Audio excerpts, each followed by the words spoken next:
கர்த்தருடைய பரிசுத்த நாமத்திற்கு ஸ்தோத்திரம். ஜெபத்தோட ஆரம்பிக்கலாம். நேற்றும் இன்றும் என்றும் மாறாதவராய் இருக்கிற நல்ல தகப்பனே, இந்த அருமையான மாலை வேளைக்காக கொடான கொடி ஸ்தோத்திரம் கர்த்தாவே. கர்த்தாவே, நாங்கள் பெண்கள் மிஷனரியை பற்றி பார்த்து கொண்டு வருகிறோம் கர்த்தாவே. நீர் எங்களோடு இருந்து இடைப்பட்டு பரிசுத்த ஆவியானவர் மூலமாக நல்ல கருத்துக்களை எடுத்துக்கொண்டு அதன்படி நடக்க கிருபை தாரும். அனைத்தையும் உடைய பாதப்படியிலே வைக்கிறேன். இயேசு மூலம் ஜெபம் கேளும் பிதாவே, ஆமேன். ஸ்தோத்திரம். எல்லோரும் சந்தோஷமாக இருக்கீங்களா? நல்லா இருக்கீங்களா? நம்ம இன்றைக்கி பார்க்க போகிறது லோட்டி மூன். இவங்க டிசம்பர் 12ஆம் தேதி, டிசம்பர் மாதம் 1840 வருடம் இவர்கள் பிறந்தார்கள்.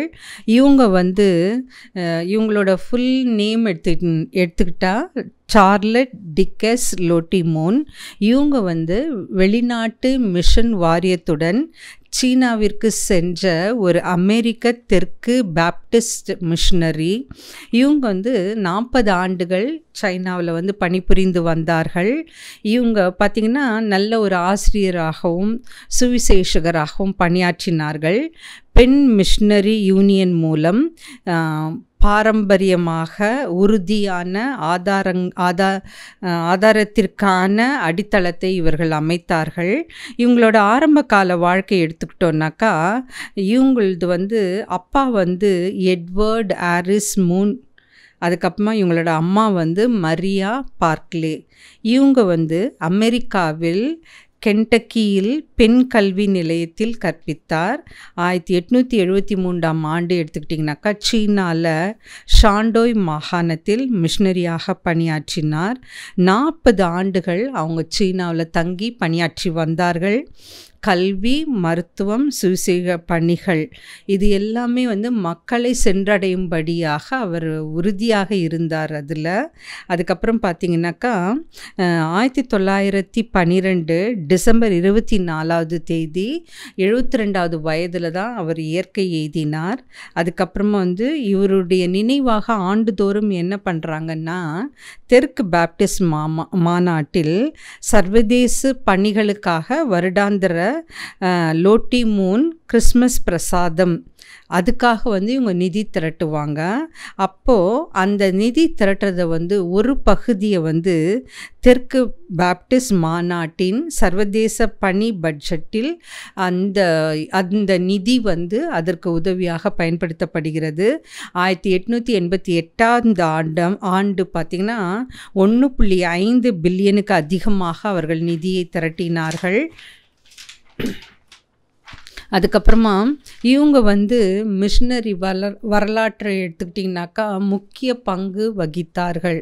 நம்ம வாரம் பார்த்து கொண்டு வருகிற அந்த மிஷனரிகளை பார்த்திங்கன்னா, அவங்களால என்னெல்லாம் காரியங்கள், அது கல்வியாக இருக்கட்டும், இல்லை சமூக சேவையாக இருக்கட்டும், இல்லை மருத்துவமாக இருக்கட்டும், அவங்களால என்னெல்லாம் முடியுமோ ஒரு வயதை ஒரு பொருட்டாக கருதாமல் கர்த்தருக்கென்று அவர்கள் ஊழியம் செய்து வந்தார்கள். இவங்க குடும்ப எடுத்துக்கொண்டோமானால் 5 பெண்கள் 2 ஆண்கள். அதில் 4ஆவதாக பிறந்தவர் தான் லோட்டி. அவங்க தந்தை நதி படகு விபத்தில் அவர் இறந்தார். அப்போ லோட்டி மூனுக்கு வயது 13. அதுக்கப்புறமா அவங்களோட 14ஆவது வயதில் வெர்ஜீனியா பெண் செமினரி, வெர்ஜீனியா சார்லட் லிவில், அங்கே பார்த்திங்கன்னா அல்ஃபோ மார்லே பெண் நிறுவனம், அதில் இவங்க பள்ளி கற்றார்கள். 1861 பார்த்திங்கனாக்கா முதலாக முதுகலை பட்டம் தெற்கு நிறுவனத்தால் அளிக்கப்பட்டது. அந்த பெருமை இவருக்கு தான் போய் சேரும். அதுக்குமா இவங்க நிறைய மொழி கற்றுக்கிட்டாங்க. எப்போவுமே ஊழியம் செய்கிறவர்கள் பார்த்திங்கன்னா, அவங்க எந்த இடத்துக்கு போகிறாங்களோ அந்த மொழியை முதலாவது கற்றுக்கொள்ளுவாங்க. அவங்களுக்குன்னு ஒரு விஷன் இருக்கும். அப்படின்னா கர்த்தர் எங்கே அவங்கள போக சொல்கிறாங்களோ அந்த இடத்துக்கு அவங்க மிஷனரியாக செல்வார்கள். அந்த தரிசனம் கிடைத்த பிறகு அவங்களுக்கு எந்த இடம் வந்து அளிக்கப்பட்டுள்ளதோ அந்த இடத்துல முதல்ல என்ன பண்ணுவாங்கன்னா அந்த மொழியை கற்றுக்கொள்வார்கள், அவர்களோட கலாச்சாரத்தை கற்றுக்கொள்வார்கள். அந்த மொழி பார்த்திங்கன்னா இவங்க கற்றுக்கொண்ட மொழி பார்த்திங்கன்னா லாட்டின், கிரீக், ஃப்ரெஞ்ச், இட்டாலியன். அதுக்கப்புறமா இவங்க வந்து சைனா போனதுனால அங்கே வந்து சீன மொழியில் சிறந்து விளங்கினார்கள். அதுக்கப்புறமா இவங்க எப்படி இருந்தாங்கன்னா மிகவும் துடிப்பு மிக்க, அப்புறம் வந்து நல்ல வெளிப்படையான தைரியமான பெண்ணாக திகழ்ந்தார். அதுக்கப்புறமா கல்லூரிகளில் பார்த்திங்கன்னா நிறைய மறுமலர்ச்சி கூட்டங்கள் நடைபெறும். இப்போ கூட பார்த்திங்கன்னா நம்மளுக்கு அருகாமையில் உள்ள கல்லூரி, கிறிஸ்துவ கல்லூரியிலலாம் பார்த்திங்கன்னா வேலூரில் பார்த்திங்கனாக்கா நிறைய கிறிஸ்டியன் கான்ஃபரன்ஸ் நடத்துவாங்க. அந்த மாதிரி ஆன்மீக கூட்டங்களில் அவங்க பங்கு பெறும்பொழுது அவங்களுக்கு ஒரு விழிப்புணர்வு கிடைத்தது. அதுக்கப்புறமா தெற்கு பாப்டிஸ்ட் இறையியல் கருத்தரங்கு நிறுவனர் வந்து ஜான் ஃப்ரெடஸ், அவங்கக்கிட்ட வந்து இந்த பெண்களோட நிலைமை குறித்து பேசினாங்க. 1958 ஆண்டு பார்த்திங்கன்னா அந்த மறுமலர்ச்சி கூட்டத்தில் இவங்க வந்து தலைமை தாங்கினார். 19ஆம் நூற்றாண்டில் வந்து மூத்த சகோதரி, அவங்களோட சகோதரியும் வந்து ஒரியானா அவங்க பேர், அவங்க வந்து மருத்துவர். அமெரிக்கா உள்நாட்டு போரின் போது கூட்டமைப்பு இராணுவ மருத்துவராக பணியாற்றினார். அதுக்கப்புறமா இவங்க தாயார் குடும்பத்தை, அந்த போர் நடக்கின்ற அந்த சமயத்தில் இவங்க தாயார் குடும்பத்தை அந்த சொத்துக்களை பராமரிக்க இவங்க வந்து உதவினார்கள். அதுக்கப்புறமா வந்து இவங்க வந்து பெண் கல்வி கூடங்களில் கற்பித்தார்கள். பெண்கள் உயர்நிலை பள்ளி ஒன்று தொடங்கினார்.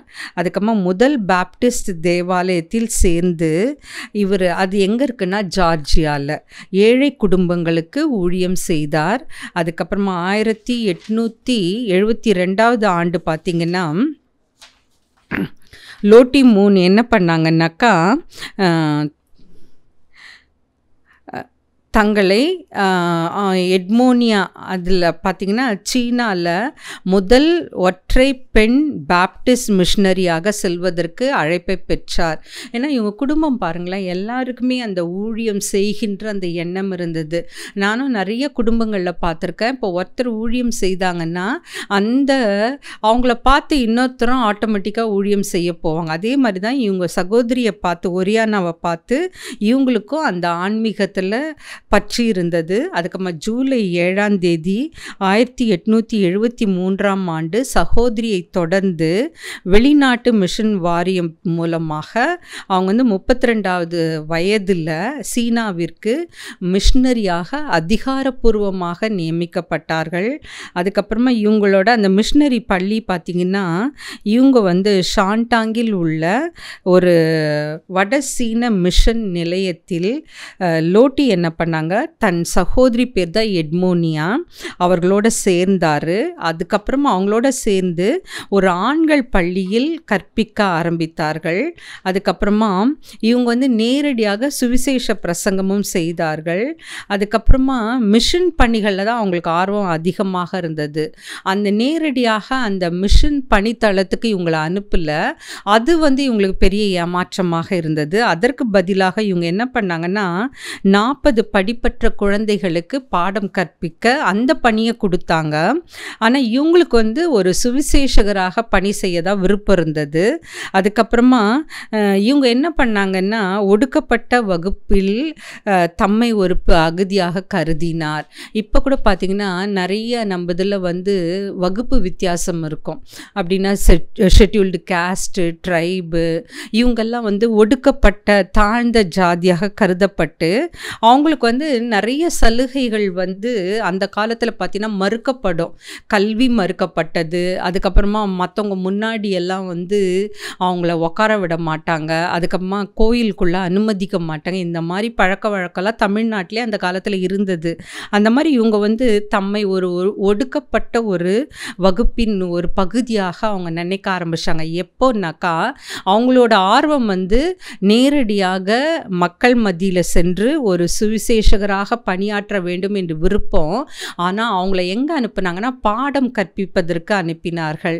நம்ம கூட பாருங்களேன், நிறைய நேரங்களில் நம்ம வந்து நம்மளோட ஆசை வந்து ஒரு டாக்டர் ஆகணும், அதுக்கப்புறமா ஒரு என்ஜினியர் ஆகணும், இல்லை ஒரு சிவில் சர்வீஸில் ஒரு பெரிய சிறந்த ஆளாக வரணும், கலெக்டராகவோ, அந்த மாதிரியெல்லாம் யோசித்துட்டு நிறைய பேர் சின்னதுலேருந்தே படிச்சுட்டு வருவாங்க. ஆனால் அந்த +2 முடித்த உடனே அவங்களுடைய அந்த கனவுகள் சிதைக்கப்படும்பொழுது நிறைய பேர் சோர்ந்து போயிடுறாங்க. ஐயோ, நான் மெடிசன் தான் படிக்கணும்னு இருந்தேன், எனக்கு மார்க் கம்மியாயிடுச்சு, என்னால் இப்போ மெடிசன் சேர முடியலையே, அப்புறமா நான் வந்து ஒரு சிவில் சர்வீஸ் எக்ஸாம் 4-5 வருஷமாக படிச்சுட்ருக்கிறேன், என்னால் அதில் கிளியர் பண்ண முடியல. எங்கள் கல்லூரியில் பார்த்திங்கன்னா இன்னமும் நிறைய மாணவிகள் பார்த்திங்கனாக்கா எப்படியாவது அந்த சிவில் சர்வீஸ் நம்ம படித்து கிளியர் பண்ணிடணும், அதில் வந்து ரொம்ப ஆர்வமாக இருப்பாங்க. அப்போ வந்து எனக்கு என்னென்னா, இப்போ நம்ம ஒரு காரியத்துக்காக முயற்சி பண்ணுறோம், அது கிடைக்கலன்னொன்னா அதுதான் வாழ்க்கைன்னு அப்படியே நம்ம சோர்ந்து போய் உக்காந்துடக்கூடாது. ஆல்டர்னேட் வேறு ஏதாவது படிக்கலாம். ஏன்னா இப்போ மெடிசன் நம்ம எய்ம் பண்ணுறோம், அது கிடைக்கல, அப்போ என்ன பண்ணாலும் ஆல்டர்னேட் என்ன அதுக்கு, அந்த மாதிரி நாமளே முயற்சி பண்ணி ஏதாவது ஒரு படிப்பில் சேர்ந்து நம்மளை முன்னேற்றி கொள்ள நம்ம பாடுபடணும். அப்படியே சோர்ந்து போய் உட்காந்துடக்கூடாது. நான் இதை ஆசைப்பட்டேன். எஸ்பெஷலி இப்போ பார்த்திங்கனாக்கா +2 படிக்கின்ற மாணவர்கள் இப்போ நிறைய பேர் வந்து ஆர்ட்ஸ் அண்ட் சயின்ஸில் காலேஜில் சேருவீங்க, ப்ரொஃபஷ்னல் கோர்ஸஸ் சேருவீங்க. அப்போ நீங்கள் எதிர்பார்த்த அந்த பாடமோ அந்த ப்ரொஃபஷ்னல் கோர்ஸோ கிடைக்கலன்னா சோர்ந்து போயிடக்கூடாது. அதுக்காக நீங்கள் முயற்சி பண்ணுங்க. அந்த முயற்சி பண்ணியும் கிடைக்கலன்னா கர்த்தருடைய திட்டம் வேறு ஏதாவது இருக்கலாம். உடனே சோர்ந்து போயிட்டு இது எனக்கு என்ன இப்படி ஆயிடுச்சு அப்படின்லாம் நிறைய பிள்ளைகள் வந்து சோர்ந்து போயிடுறாங்க. அதுக்கப்புறமா அழ ஆரம்பிச்சிடுறாங்க. அதுக்கப்புறம் பார்த்திங்கனாக்கா அப்படியே ஒதுங்கி வாழ ஆரம்பிக்கிறாங்க. அதுக்கப்புறம் வீட்டில் யார்கிட்டையும் சரியாக பேச மாட்டாங்க. அப்படி பேசினாலும் வாக்குவாதம் பண்ணுவாங்க. அதெல்லாம் தவறான காரியம். கர்த்தர் வந்து உனக்கான ஒரு திட்டத்தை வைத்திருப்பார். நீ என்ன படிக்கணும், நீ என்னவா வரணுன்றது அவருக்குன்னு ஒரு சித்தம் இருக்கும். அதை நாம் தெரிந்து கொண்டு அவருக்கு சித்தத்துக்கு ஒப்பு கொடுத்துருங்க. அது என்ன கோர்ஸாக இருந்தாலும் சரி, என்ன ஊராக இருந்தாலும் சரி, நம்ம வந்து அதுக்கு தயார்படுத்திக்கொள்ளணும். நம்மளை நாமளே மாற்றி கொண்டாதான் இந்த சமுதாயத்தில், குறிப்பாக இந்த காலகட்டத்தில் நம்ம வந்து வெற்றியாக வாழ முடியும். அதுக்கப்புறம் பார்த்திங்கன்னா அவங்க வந்து நிறைய, நான் சொன்னேன்ல, ஒரு ஆசிரியராக இருந்தார். அவருடைய எழுத்துக்கள் பார்த்திங்கன்னா எப்படி இருந்ததுன்னா, ஒரு வேண்டுகோளாக காணப்பட்டது. அதுக்கப்புறமா 1883ஆம் ஆண்டு பெண் மிஷனரிகள் ஊழியம் செய்ய சுதந்திரம் வேண்டும், அது ஒரு கட்டுரையாக அவங்க வந்து எழுதினார்கள். பிரச்சாரத்தையும் மேற்கொண்டார்கள். அதுக்கப்புறமா மிஷன் நடவடிக்கைகளில் அவங்க என்ன சொன்னாங்கன்னா, ஆண்களுக்கும் பெண்களுக்கும் சமமாக உரிமை அளிக்கப்பட வேண்டும். ஏன்னா இப்போது சுவிசேஷ பணி செய்கிறதுக்கு ஆண்களை வந்து ரொம்ப அனுப்புவாங்க, ஆனால் பெண்களை வந்து அந்த அளவுக்கு ஈடு செய்ய விட மாட்டாங்க. ஆனால்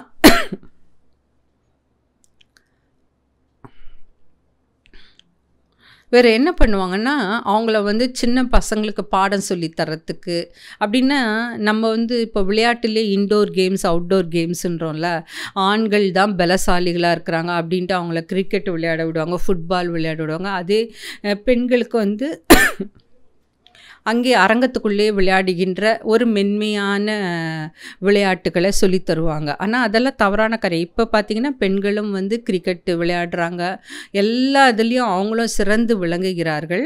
அதே மாதிரி தான் மிஷினரி பணியில் இருக்கிறவங்களும் ஆண்களுக்கு நிகராக தாங்களும் வந்து அந்த ஊழியத்தை செய்ய விருப்பப்படுவார்கள். அவர்கள் விருப்பத்தை அறிந்து அதன்படி அவங்களுக்கு வந்து ஏதாவது ஒரு வேலையோ இல்லை ஏதோ சுவிசேஷ பணியோ அவங்களுக்கு கொடுக்கணும். ஏன்னா நாங்கள் வந்து படிக்கிற காலத்தில் மாஸ்டர் டிகிரி முடித்த உடனே எம்ஃபில் சேருவோம். அப்போ வந்து எங்களுக்கு எல்லாருக்கும் வந்து ஒரு ப்ராஜெக்ட் ஒன்று கொடுப்பாங்க, அதுக்கப்புறம் ஒரு கைடு அலாட் பண்ணுவாங்க. எனக்கு வந்து ஹியூமனில் செய்யணும் அப்படின்னு, ப்ராஜெக்ட் வந்து ஹியூமனில் செய்யணும் அப்படின்னு ரொம்ப ஆசை. ஆனால் என்னோடய கைடு என்ன சொன்னாங்க, வேண்டாம்மா அது வந்து டைம் எடுக்கும், நீ நிறைய ஹாஸ்பிட்டல்ஸ்லாம் விசிட் பண்ணணும், பிளட்டு எடுக்கணும், அதனால் நீ வந்து அனிமல்லே செய். அனிமல்னால் நம்ம லேபுக்கே வர வச்சிடலாம், எல்லாமே நீ லேபுக்குள்ளே செஞ்சிடலாம், அலைச்சல் இருக்காது அப்படின்னாங்க. ஆனாலும் எனக்கு வந்து ஒரு ஈடுபாடு இல்லாமல் வேண்டா வெறுப்பா நான் அந்த காரியத்தை செய்ய ஆரம்பித்தேன். அதுக்கப்புறம் டிகிரியும் அவார்டு ஆயிடுச்சு. அதுக்கப்புறம் நான் பிஹெச்டி சேர்ந்தப்போ அப்போ வந்து என் கைடு வந்து எனக்கு வந்து அந்த ஃப்ரீடம் கொடுத்தாங்க. நானே டாபிக் சூஸ் பண்ணேன். அப்போ நான் என்ன பண்ணேன், ஹியூமன் எடுத்தேன். ஆனால் பாருங்கள், அப்போ தான் எனக்கு வந்து அந்த ஹியூமனை வந்து ஒரு சாம்பிளாக எடுத்து செய்கிறப்போ என்னெல்லாம் இடர்பாடுகள், டிஃபிகல்ட்டிஸ்ன்றதை அப்போ தான் நான் உணர்ந்தேன். அப்போது ஒரு யார்கிட்டையாவது போய் பிளட்டு கேட்குறப்போ உடனே பிளட்டு தரமாட்டாங்க. அதுக்கப்புறம் நாங்கள் வந்து எத்திக்கல் கமிட்டி கிளியரன்ஸ் வாங்கினோம். அது மனிதனில் நான் வந்து அவங்கள மாதிரியாக எடுத்து பிளட் சாம்பிள் கலெக்ட் பண்ணி நான் வந்து ரிசர்ச் பண்ணுறப்போ அதுக்கு வந்து நிறைய ஃபார்மாலிட்டிஸ், எத்திக்கல் கமிட்டி இருக்கும், கன்சன்ட்டு அப்படின்னா நான் ரத்தம் தர சம்மதிக்கிறேன்ட்டு ஒரு படிவம் இருக்கோ அதை பூர்த்தி செய்து வாங்கணும். அதுக்கப்புறம் வந்து அதை முடிக்கிறதுக்கு எனக்கு அவ்வளோ நாட்கள் ஆனது, வருடங்கள் ஆனது. அப்போது எனக்கு முன்னாடி சேர்ந்த ஒரு சாரெல்லாம் சொன்னார், மேடம் ஹியூமனில் ரொம்ப கஷ்டம், நீங்கள் வேணால் டாபிக் மாற்றிக்குங்க அப்படின்னாரு. ஆனாலும் நான் பிடிவாதமாக இல்லை, நான் இதில் தான் செய்வேன் அப்படின்னு. அப்புறம் தான் யோசித்தேன், எம்ஃபில்ல வந்து என் கைடு வந்து அனிமலில் பண்ணுமா அப்படின்னாங்க. அது செஞ்சேன், சீக்கிரம் முடித்தா அவார்டு வாங்கினேன். அதே வந்து பிஹெச்டி பண்ணுறப்போ நான் மனிதனை எடுக்கும் பொழுது, அந்த ஹியூமனை வந்து ஒரு சாம்பிளாக எடுத்து செய்யும் பொழுது எவ்வளோ டிஃபிகல்ட்டிஸ் இருந்தது தெரியுமா? அதுவும் நான் வந்து தனியாளாக எல்லா இடத்துக்கும் போவேன். அந்த பிளட் சாம்பிளுக்காக சென்னை போவேன், கோயம்புத்தூர் போவேன், பெங்களூர் போவேன். அங்கே வந்து எத்திக்கல் கிளியரன்ஸ் வாங்கணும் ஒரு ஒரு இடத்துலையும். எல்லாமே வந்து நான் ரொம்ப ஆனால் கஷ்டப்பட்டு தான் என்னோடய ஸ்டடீஸை நான் முடித்தேன். அப்போ தான் யோசித்தேன், கர்த்தருக்கு தெரியும்ல நம்மளால என்ன முடியும் முடியாது, நம்ம எதில் சிறந்து விளங்குவோம். அப்போது கர்த்தர் வந்து நம்மளுக்கு நல்ல ஆலோசனை தான் தருவார். ஆனால் நம்ம என்ன பண்ணுறோன்னா, நம்மளோட ஆசைப்படுறோம், ஏதோ ஒரு காரியத்தில் ஆசைப்படுறோம். ஆனால் அதனுடைய கஷ்டத்தை நம்ம புரிஞ்சுக்கிறதே இல்லை. ஆனால் எப்படியோ போராடி அதை பெற்றுக்கொண்டு அதுக்கப்புறம் நம்ம கஷ்டம் வரும் பாரா, அப்போ தான் யோசிப்போம், ஓ கர்த்தர் இதுக்காக தான் நம்ம வாழ்க்கையில் அதை அனுமதிக்கலையா அப்படின்னு யோசிப்போம். அதே மாதிரி தான் நம்மளோட டேலண்ட்டு, நம்மளுடைய தகுதி, நம்ம எதில் சிறந்து விளங்குவோம் அப்படின்றது கர்த்தராகி இயேசு கிறிஸ்து ஒருவருக்கு மாத்திரம்தான் தெரியும். அதனால எனக்கு இது கிடைக்கல, அது கிடைக்கல, இது பிடிக்கல, அது பிடிக்கல அப்படியெல்லாம் சொல்லவே கூடாது. நம்ம வாழ்க்கையில் கர்த்தர் ஒரு காரியத்தை நம்ம வாழ்க்கையில் அனுமதிச்சார்னா அது நம்மளுடைய நன்மைக்காக தான் இருக்குன்றதை நம்ம விசுவாசிக்கணும். அதுக்கப்புறமா வந்து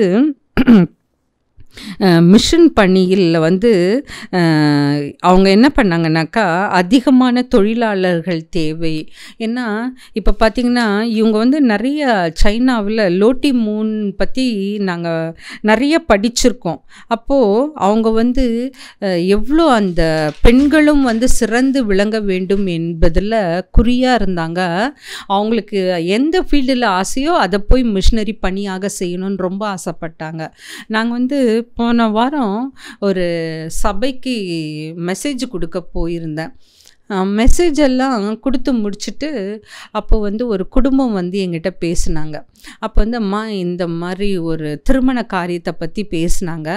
என்னெல்லாம் இடர்பாடுகள், என்னெல்லாம் வந்து கல்யாணம் ஆகி 8 மாதம்தான் ஆகுது, அதுக்குள்ளே வந்து நிறைய பிரச்சனைகள் ஃபேஸ் பண்ணுறோம் அப்படின்லாம் அவங்களுக்கு என்னெல்லாம் டிஃபிகல்ட்டிஸ் எல்லாம் அதெல்லாம் சொன்னாங்க.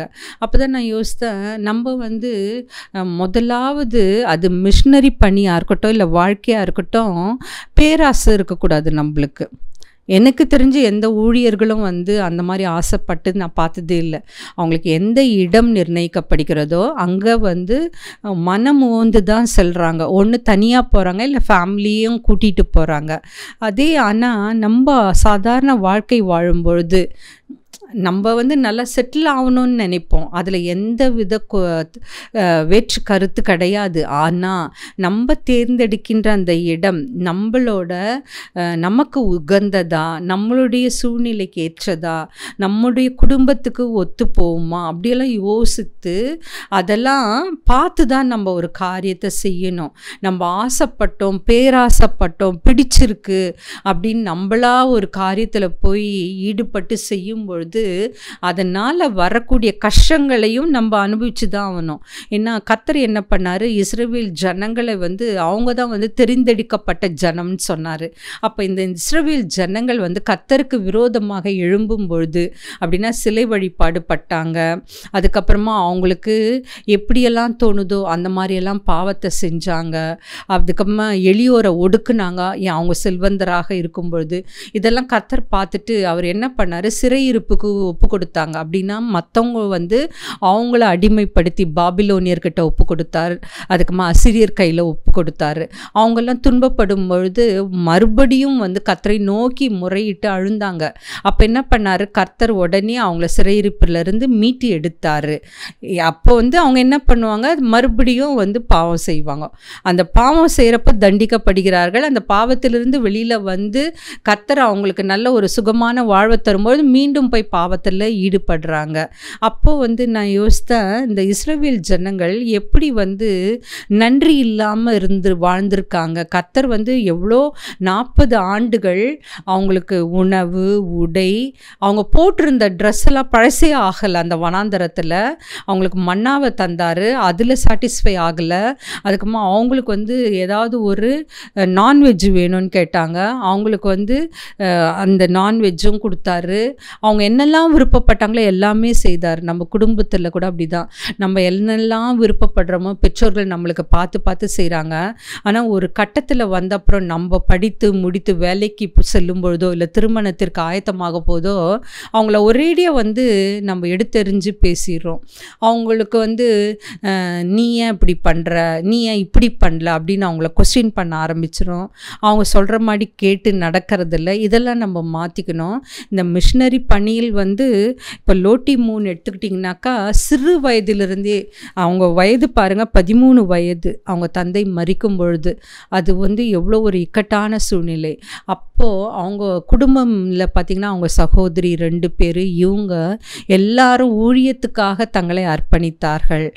அதுக்கப்புறமா வந்து தான் விருப்பப்பட்ட அந்த சுவிசேஷ பணியை செய்யணும்னு ஆசைப்பட்டாங்க. அவங்கள வந்து சிறுவர்களுக்கு பாடம் கற்பிக்க அனுமதித்த பொழுதும் தனக்கான அந்த ஆசையை நிறைவேற்றி கொண்டார்கள். போய் பேசினாங்க கான்ஃபரன்ஸ்லேயும் சரி, யார் அந்த லீடர்ஷிப் பொசிஷனில் இருக்காங்களோ அவங்கக்கிட்ட போய் எடுத்து சொன்னாங்க. அதில் தான் அவங்க சிறந்து விளங்கினார்கள். ஸோ நம்மள வந்து நம்ம டே டு டே லைஃப்பில் நம்ம ஒரு காரியத்தை செய்யும் பொழுது நிறைய டிஃபிகல்ட்டிஸ் வரும், நிறைய பிரச்சனைகள் வரும். அப்போல்லாம் நீங்கள் என்ன செய்யணும்னா முதலாவது ஜெபிக்கணும், கர்த்தரிடத்தில் போய் ஜெபிக்கணும். 2வது அவருடைய சித்தத்தை அறிந்து கொள்ளணும். அதுக்கப்புறம் முழு மனதோடு அவரை தேடணும், நம்மளை முழுமையாக அர்ப்பணிக்கணும். அப்போ கர்த்தர் வந்து அந்த ஏற்ற காரியங்களை ஏற்ற நேரத்தில் நமக்காக கண்டிப்பாக செய்து முடிப்பார். அதை நாம் விசுவாசிக்கணும். இந்த லோட்டி 3 எப்படி வந்து அவங்க சீனாவில் வந்து ஒரு தெற்கு பேப்டிஸ்ட் மிஷினரியாக பணியாற்றினார்கள்.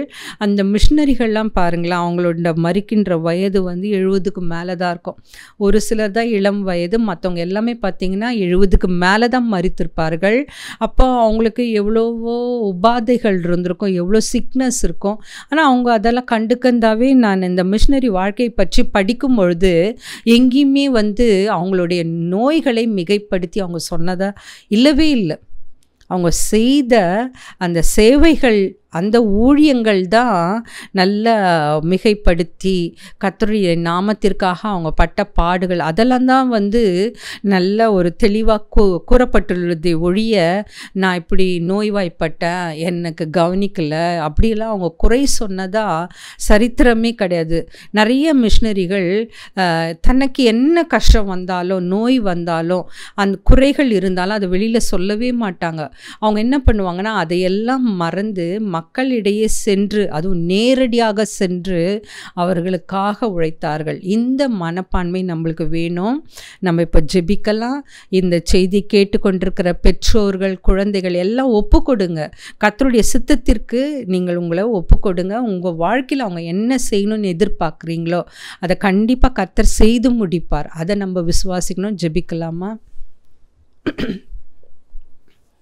எங்கே 2, 3 பேர்கள் சேர்ந்து உமது நாமத்தை துதிக்கின்றார்களோ அவர்கள் மத்தியில் வருவேன் என்று வாக்களித்த நல்ல தகப்பனே, ஏசப்பா லோட்டிமோன் அந்த 13 வயதில் தன் தந்தை இறந்த பிறகு ஏசப்பா குடும்பமாக அவர் உம்முடைய ஊழியத்துக்காக ஒப்பு கொடுத்தார்கள் ஆண்டவரே. ஏசப்பா அவர் அவங்க பிறந்த இடத்திலிருந்து அமெரிக்காவிலிருந்து சைனாவிற்கு ஒரு மிஷனரியாக அழைக்கப்பட்ட பொழுது சந்தோஷமாக போனாங்க கத்தாவே. இன்றைய வாலிப பிள்ளைகள் கூட ஏசப்பா கர்த்தருடைய ஊழியத்துக்காக அழைக்கப்படும் பொழுது சந்தோஷமாக போனோம் ஏசப்பா. நான் டாக்டர் ஆகணும், நான் இன்ஜினியர் ஆகணும், நான் ஒரு கலெக்டர் ஆகணும் அப்படி தான் நினைத்து பெற்றோர்கள் வளர்க்கின்றார்கள் கத்தாவே. ஆனால் எந்த ஒரு பெற்றோரும் இந்த பெண்ணோ இல்லை இந்த ஆணோ ஒரு மிஷனரி பணிக்கு செல்ல வேண்டும். ஏன்னா ஆட்கள் மிகவும் குறைவாக இருக்கிறார்கள். அறுவடையோ மிகுதி, ஆட்களோ குறைவு. அதை அறிந்து செயல்படணும் கத்தாவே. இந்த செய்தி கேட்டுக்கொண்டிருக்கிற பெற்றோர்கள், என் குடும்பத்தில் யாராவது ஒருத்தராவது நான் மிஷனரி பணிக்கு அனுப்புவேன், ஊழியத்துக்கு அனுப்புவேன் என்ற அந்த ஒரு சிந்தையை தாரும் கத்தாவே. நீர் யாரை முன்குறித்து அழைத்திருக்கிறீரோ தேர்ந்தெடுத்திருக்கிறீரோ அவர்கள் உமது நாமம் மகிமைப்பட உம்முடைய ராஜ்யத்தை கட்ட ஆத்துமாக்களை எழுப்ப முன்வர வேண்டும் கத்தாவே. இந்த செய்தி கேட்டுக்கொண்டிருக்கிற ஒவ்வொருவரையும் நீர் ஆசீர்வதித்தரலும் கத்தாவே. அவர்களுக்கு நல்ல சுகத்தையும் பலத்தையும் கட்டளையிடும் கத்தாவே. அவருடைய போக்கிலும் வரத்திலும் அவர்களோடு இரும் ஆண்டவரே. அவர்களுடைய குடும்பத்தை ஆசீர்வதித்தரலும், அவர்களுடைய தேவைகளை சந்தித்தரலும், அவர்களை நோயிலிருந்து அந்த நோயின் கொடிய அந்த கட்டுகளிலிருந்து விடுதலை தாரும் கத்தாவே. இந்த ஏசப்பா இந்த வரும் காலங்கள் ஏசப்பா அது அகாடமிக் இயர் ஆரம்பித்து விட்டது ஆண்டவரே. பிள்ளைகள் படிக்கும் பொழுது அந்த படிப்பில் கவனம் செலுத்தி தாய் தந்தைக்கு ஏற்ற பிள்ளைகளாக, அதே போல் பெற்றோர்களும் அந்த குழந்தைங்களுக்கு ஏற்ற விதமாக செயல்பட கிருபை தாரும் ஆண்டவரே. அனைத்தையும் உம்முடைய பாதப்படியிலே வைக்கிறேன். இயேசுவின் மூலம் ஜெபம் கேளும் பிதாவே. ஆமென்.